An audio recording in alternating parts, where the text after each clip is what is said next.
नमस्कार, जनता टीवी देख रहे हैं आप। आपके साथ मैं हूं अंजलि भंडारी और रुक करेंगे इस बीच आ रही है एक बड़ी खबर की और बड़ी जानकारी। राम मंदिर ट्रस्ट की प्रेस कॉन्फ्रेंस, ये इस वक्त की बड़ी खबर। राम मंदिर ट्रस्ट की प्रेस कॉन्फ्रेंस, महासचिव चंपत राय ने जानकारी दी है कि 16 तारीख से शुरू होगी प्राण प्रतिष्ठा की विधि। 18 जनवरी को गर्भगृह में रखी जाएगी प्रतिमा। ये इस वक्त की बड़ी खबर। आपको बता दें, लक्ष्मीकांत दीक्षित करेंगे कर्मकांड की विधि, तो 21 जनवरी तक चलेंगे सभी पूजन कार्य। ये इस वक्त की बड़ी खबर, बड़ी जानकारी। राम मंदिर ट्रस्ट की प्रेस कॉन्फ्रेंस, ये इस वक्त की बड़ी खबर। महासचिव चंपत राय ने इसकी जानकारी दी है कि 16 तारीख से शुरू होगी प्राण प्रतिष्ठा की विधि, यानी 16 तारीख से ही प्राण प्रतिष्ठा की विधि। 18 जनवरी को गर्भगृह में प्रतिमा रखी जाएगी। लक्ष्मीकांत प्राण प्रतिष्ठा जो है वो करेंगे। 21 जनवरी तक सभी जो पूजन कार्य हैं वो चलेंगे। इस वक्त की बड़ी खबर आपको बता रहे हैं। तो बड़ी खबर, बड़ी जानकारी आपको यहां पर दे रहे हैं।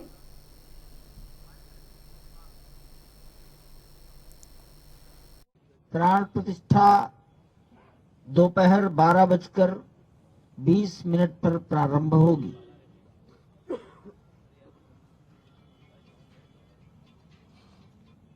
प्राण प्रतिष्ठा का ये मुहूर्त श्रद्धेय गणेश्वर शास्त्री द्राविड़ वाराणसी,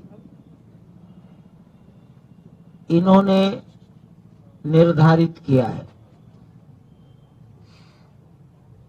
काशी, अयोध्या के अनेक लोग उनको जानते हैं और उनके प्रति श्रद्धा से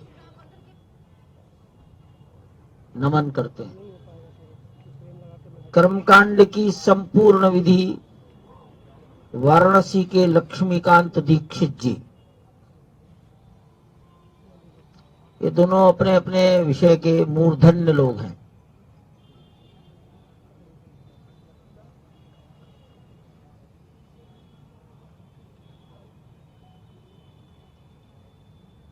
प्राण प्रतिष्ठा की पूजन विधि कल 16 जनवरी से प्रारंभ हो जाएगी।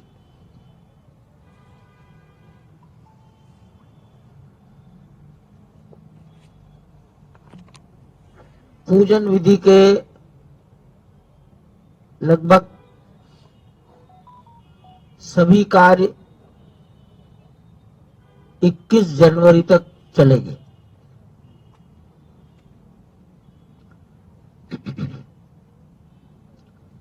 बाईस जनवरी को प्राण प्रतिष्ठा के लिए जो न्यूनतम आवश्यक पूजन विधि है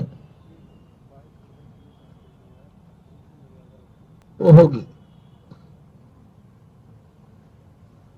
जिस प्रतिमा की प्राण प्रतिष्ठा होनी है वो आप सब जानते हैं पत्थर की है।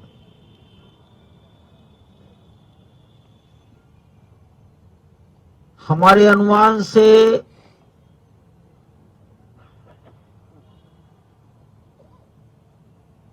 150 किलो से 200 किलो के बीच में उसका वजन होगा।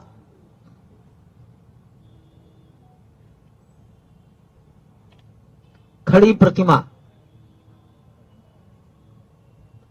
5 वर्ष का बालक का स्वरूप,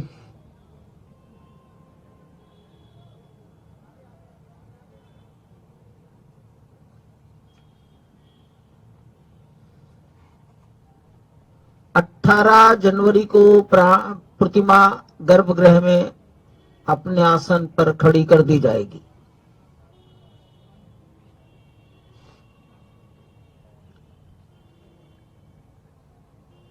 जिस प्रतिमा की प्राण प्रतिष्ठा होती है उसको अनेक प्रकार से निवास कराया जाता है। जल में निवास, अन्न में निवास, फल में निवास, औषधि में निवास, घी में निवास, घृत, ऐसे अनेक प्रकार के निवास कराए जाते हैं। बढ़ेंगे आगे, एक और बड़ी खबर की ओर रुख करेंगे। बड़ी जानकारी आ रही है, वो आपको बता दें।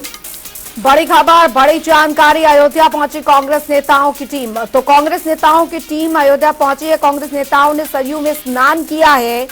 तो प्रदेश कांग्रेस अध्यक्ष अजय राय मौजूद रहे। इस वक्त की बड़ी खबर, राज्यसभा सांसद दीपेंद्र हुड्डा भी शामिल हैं। बता दें आपको, अयोध्या पहुंची कांग्रेस नेताओं की टीम। कांग्रेस नेताओं की टीम अयोध्या यहां पर पहुंची है। ये इस वक्त की बड़ी खबर। सरयू में स्नान किया है उन्होंने। प्रदेश कांग्रेस अध्यक्ष अजय राय मौजूद रहे। राज्यसभा सांसद दीपेंद्र हुड्डा भी इस कांग्रेस नेताओं की लिस्ट में शामिल, जो कि पहुंचे हैं अयोध्या में।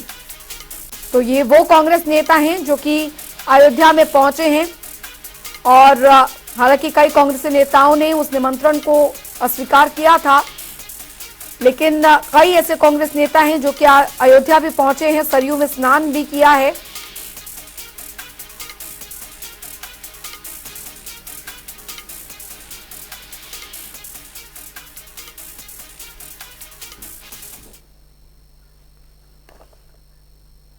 आगे बढ़ेंगे, एक और बड़ी खबर की ओर करेंगे। बड़ी जानकारी आ रही है, वो आपको बता दें। तो बड़ी खबर, बड़ी जानकारी, प्राण प्रतिष्ठा समारोह के लिए सजा अवध। ये इस वक्त की बड़ी खबर। अवध पूरी तरीके से सज कर तैयार। मूर्ति स्थापना की तारीख जो है वो तय की गई। रामनगरी अयोध्या में जश्न की तैयारी देखने को मिल रही है। प्राण प्रतिष्ठा समारोह के लिए पूरी तरीके से सजा है अवध। मूर्ति स्थापना की तारीख सामने आई है। ये इस वक्त की बड़ी खबर। रामनगरी अयोध्या में जश्न की तैयारियां जो हैं वो यहां पर शुरू हो गई है। प्राण प्रतिष्ठा समारोह के लिए सजा है अवध। ये बड़ी खबर आपको बता रहे हैं। मूर्ति स्थापना की तारीख भी सामने आई है। ये बड़ी खबर।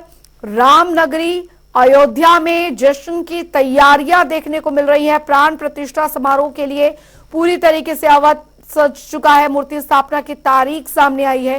ये बड़ी खबर। रामनगरी अयोध्या में जश्न का माहौल, और आप देख सकते हैं फूलों से सजाया जा रहा है पूरी राम मंदिर की इन दीवारों को। और किस तरीके से प्राण प्रतिष्ठा को लेकर, प्राण प्रतिष्ठा की तैयारियों को लेकर ये सजावट की तस्वीरें भी सामने आई हैं। प्राण प्रतिष्ठा समारोह के लिए अवध नगरी पूरी तरीके से सज चुकी है। मूर्ति स्थापना की तारीख सामने आते ही आप देख सकते हैं तस्वीरें भी जो सामने एक एक कर आ रही हैं, वो उस दृश्य को दर्शा रही है, जो मनोरम, जो भव्यता उस दिन रहने वाली है। पूरी अयोध्या किस तरीके से दुल्हन की तरह सजी है, क्योंकि राम का आगमन होने जा रहा है। और अपने राम के आगमन से पहले किस तरीके से दिवाली सा माहौल जो है, दिवाली सा दृश्य जो है वो पूरी अयोध्या में देखने को मिलेगा। उसकी एक झलक जो है वो हम अपने दर्शकों को भी दिखाते चल रहे हैं। स्टेट ब्यूरो प्रमुख अनिल के अंकुर जी हमारे साथ इस बीच जुड़ गए हैं ज्यादा जानकारी के साथ। अनिल जी, कुल मिलाकर देखा जाए राम के आगमन को लेकर किस तरीके से पूरी अयोध्या दीपावली के पर्व की तरह सज धज कर तैयार है, कि मानो वो युग जो है वो एक बार फिर साक्षात सबके सामने, और सब लोग उसके साक्षी बनेंगे। जब राम वनवास काट के आए थे और राम के स्वागत में पूरा दीप जगमगाया था, लेकिन इस बार जो दीप है वो देश ही नहीं विदेशों तक में यहाँ पर जगमगाते देखने वाले हैं। देखिए, ये नंदिनी मंदिर है, नंदिनी गांव है, नंदिनी नगर गांव है। ये नंदिनी नगर गांव, इसका एक इतिहास है। भगवान राम के जो पूर्वज दिलीप थे, राजा दिलीप ने एक गाय को, नंदिनी गाय को पाला।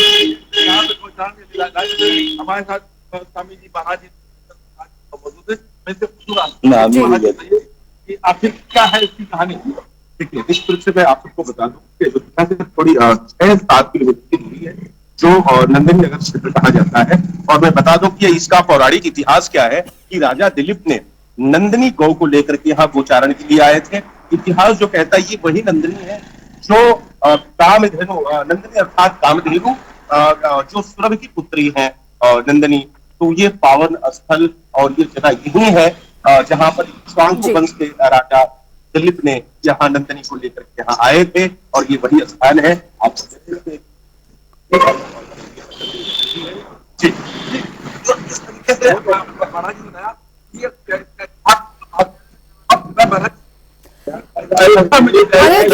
अनिल के अंकुर जी आपकी आवाज नहीं हम तक पहुंच पा रही। कोशिश करेंगे आपसे दोबारा जुड़ने की, तकनीकी कारणों की वजह से आपकी आवाज नहीं पहुंच पा रही है। लेकिन आप देखिए और समझिए, अयोध्या में कण कण में राम बसते हैं, ये कहना, ये कहावत इसलिए भी सही है क्योंकि आप अयोध्या जाइए तो अयोध्या में हर गली हर नुक्कड़ पर एक नई कहानी जो है वो यहाँ पर याद दिलाती है कि किस तरीके से राम राज्य के दौरान अयोध्या में जब राम विराजा करते थे तो किस तरीके से हर गली हर जो एक इमारत है वो कुछ ना कुछ अपने अंदर कहानी सुजोए हुए है और उन यादों को समेटे हुए है। और एक बार फिर से अयोध्या की तस्वीरें आप देखिए, झलक भी हम आपको दिखाते चल रहे हैं, कितनी भव्यता, कितनी मनोरम दृश्य जो है अयोध्या के मंदिर के अंदर के जो है वो निकलकर सामने आ रहे हैं। और जब अनिल के अंकुर जी एक बार फिर हमारे साथ जुड़ गए हैं। अनिल के अंकुर जी, अयोध्या में कण कण में राम बसते हैं और हर गली में हम देख पा रहे हैं कि कोई ना कोई ऐसी इमारतें हैं, कोई ना कोई ऐसे मंदिर हैं जो उस समय की कोई ना कोई कहानी अपने अंदर समेटे हुए हैं।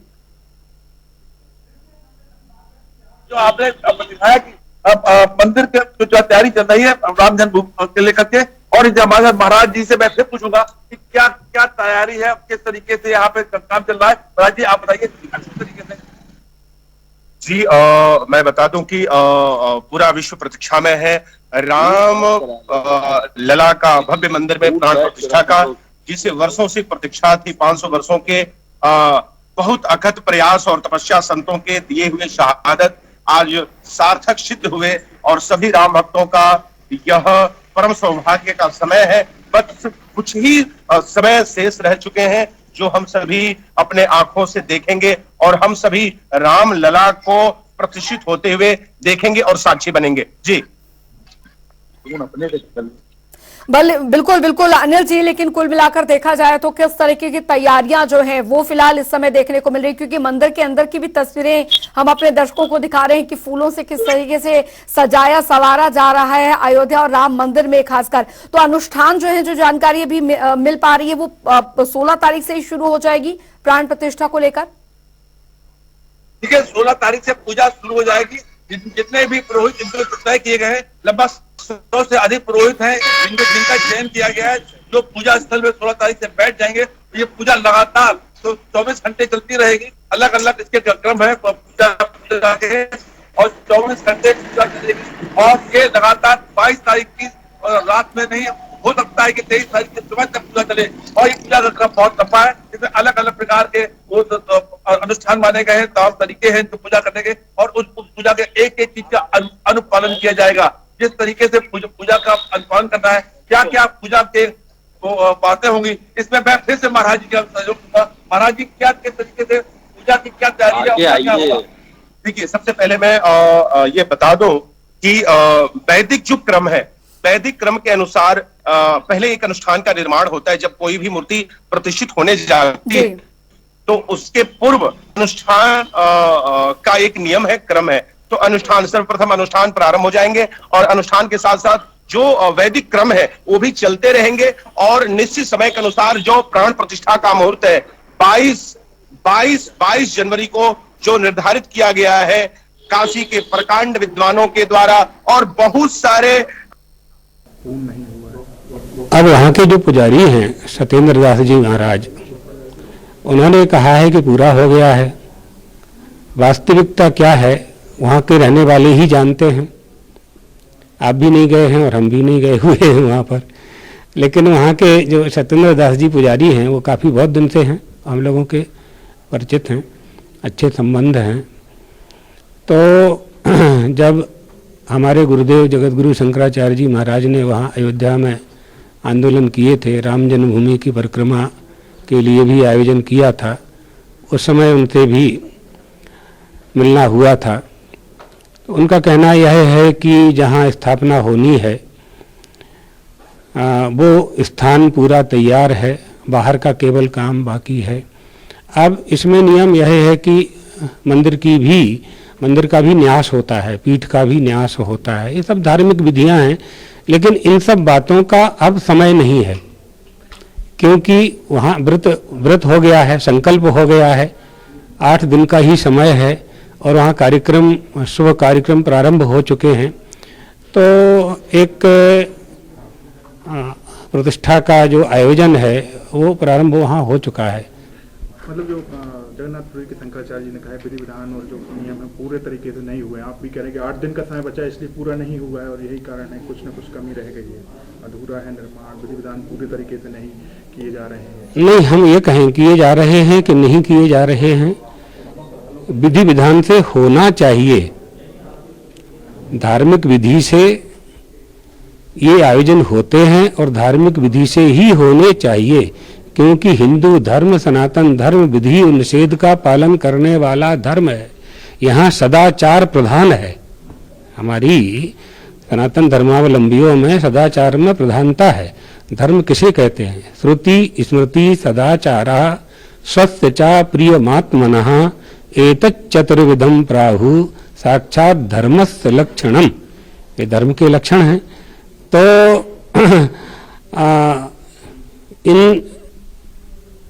आप लोग अपने घर बनाते हैं तो गृह प्रवेश कराते हैं, तो विधि का पालन करते हैं ना सभी लोग, तभी तो उस घर में प्रवेश करते हैं।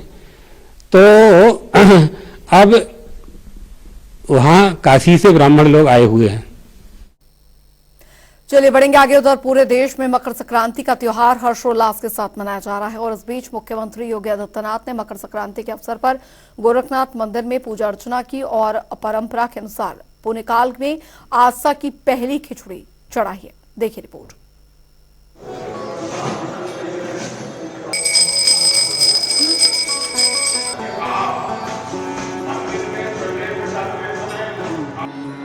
पूरे देश में मकर संक्रांति का त्योहार हर्षोल्लास के साथ मनाया जा रहा है।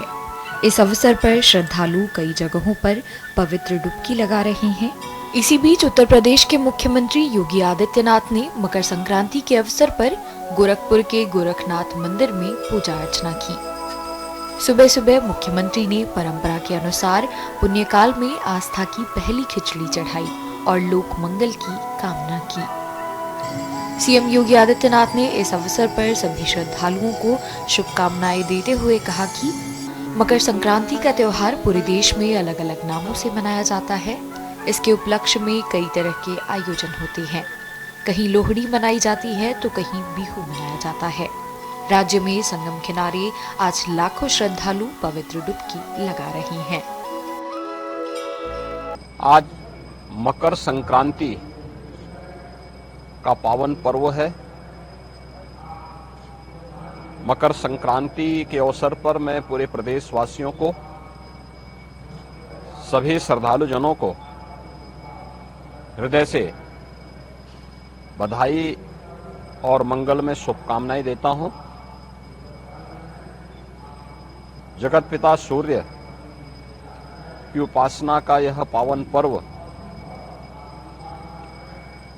उत्तर प्रदेश के साथ साथ पूरे देश के अंदर अलग अलग नाम और रूपों में बड़े हर्षोल्लास के साथ आयोजित होता है। प्रदेश में इस पर्व पर अलग अलग स्थानों पर अलग अलग प्रकार के आयोजन होते हैं। तो देश के अंदर भी कहीं बिहू के नाम पर, कहीं लोहड़ी के नाम पर, कहीं पोंगल के नाम पर, कहीं तिलवा संक्रांति के रूप में और कहीं खिचड़ी संक्रांति के रूप में इस पर्व को श्रद्धालु जन आयोजित करते रहे हैं।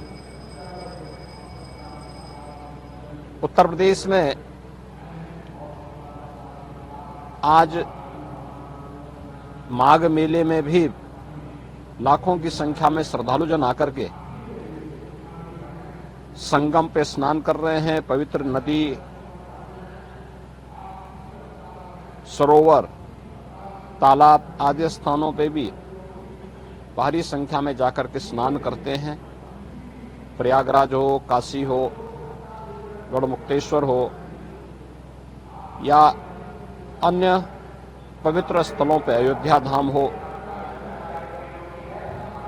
गोरखपुर में श्री गोरखनाथ मंदिर से मकर संक्रांति का भी एक महत्वपूर्ण जुड़ाव रहा है।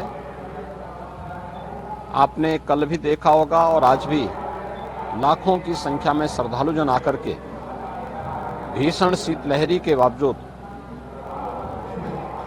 महायोगी भगवान गोरक्षनाथ जी को अपनी आस्था की पवित्र खिचड़ी चढ़ा रहे हैं। आज प्रातः काल से ही लाखों की संख्या में सड़कों पे लंबी लंबी कतारें लग करके अपनी आस्था की पवित्र खिचड़ी को चढ़ाने के लिए श्रद्धालु जन पंक्ति में खड़े होकर के इस पूरी व्यवस्था के साथ अपनी आस्था को व्यक्त कर रहे हैं।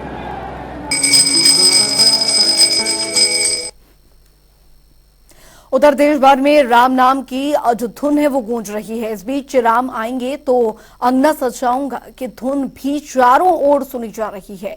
इस बीच विधानसभा अध्यक्ष सतीश महाना और साथ ही वित्त मंत्री सुरेश खन्ना का भी अनोखा अंदाज जो है वो देखने को मिलेगा।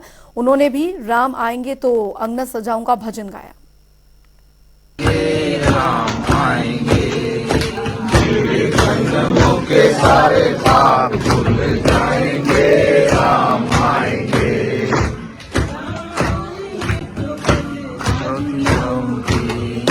राम आएंगे तो कल ना जुलाऊंगी,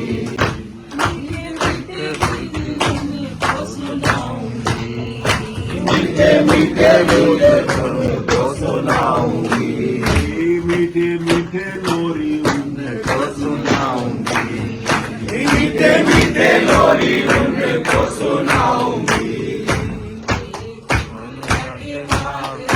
खुल जाएंगे, राम आएंगे, मेरी कुटिया के बाग राज खुल जाएंगे, राम आएंगे।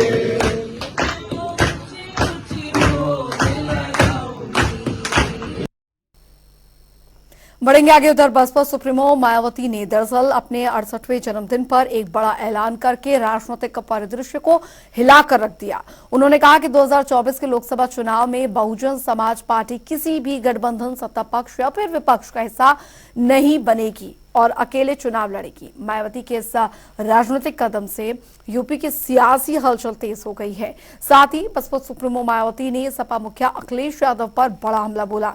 उन्होंने कहा कि सपा अध्यक्ष गिरगिट की तरह रंग बदलते हैं और बीएसपी के लोग ऐसे लोगों से सावधान रहें। आगे उन्होंने कहा कि सभी पार्टियां बीएसपी से गठबंधन चाहती हैं, लेकिन हमें किसी भी गठबंधन से फायदा नहीं होता है। देश में निष्पक्ष चुनाव होने चाहिए। हमारी पार्टी लोकसभा के आम चुनाव अकेले ही लड़ेगी तथा देश की जातिवादी, पूंजीवादी, संकीर्ण व सांप्रदायिक सोच रखने वाली सभी विरोधी पार्टियों से अपनी दूरी बना के रखेगी। अर्थात हमारी पार्टी यहाँ किसी भी गठबंधन व पार्टी के साथ मिलकर ये चुनाव नहीं लड़ेगी। इसके साथ ही यदि ये चुनाव सन 2007 में यूपी विधानसभा के हुए आम चुनाव की तरह फ्री एंड फेयर होता है, जिसमें उस समय ईवीएम में कोई भी धांधली व गड़बड़ी आदि नहीं की गई थी, तो फिर इस बार हमारी पार्टी लोकसभा के आम चुनाव अकेले ही लड़कर अपना बेहतर रिजल्ट जरूर लाएगी। यहाँ मैं ये भी कहना चाहूंगी कि हमारी पार्टी गठबंधन न करके अकेले ही चुनाव इसलिए लड़ती है क्योंकि इस पार्टी का सर्वोच्च नेतृत्व एक दलित के हाथ में है। चलिए इसी के साथ इस बुलेटिन में अभी के लिए फिलहाल इतना ही। वक्त एक छोटे से ब्रेक का।